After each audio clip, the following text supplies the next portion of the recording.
Channel को अवश्य subscribe करें और नए अपडेट्स सबसे पहले पाने के लिए इस बेल बटन को दबाना। आप सुन रहे हैं एजी एंटरटेनमेंट की धमाकेदार प्रस्तुति।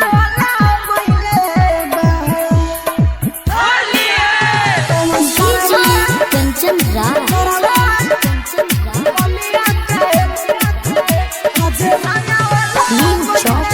राज वैशाली।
सोहली पाता जुलाई ओके छोड़म रे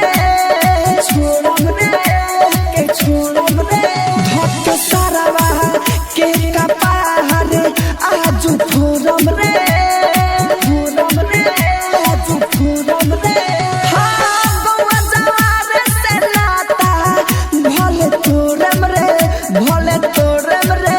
भोले तोरम रे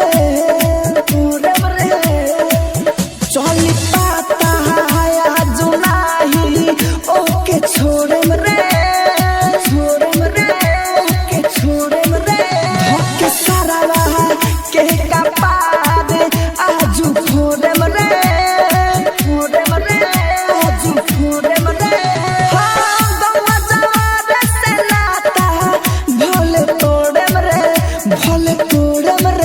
भोले तोड़म रे तोड़म रे हम खुनवा सवारे बा गरम कपारे बा धुरा मिलइले बा कौन सरवा हमारा मलिया के आज रंगवाला गइले बा रे कौन सरवा हमारा मलिया के आज रंगवाला गइले बा।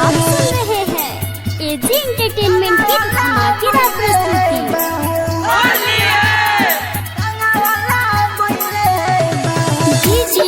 कंचन राज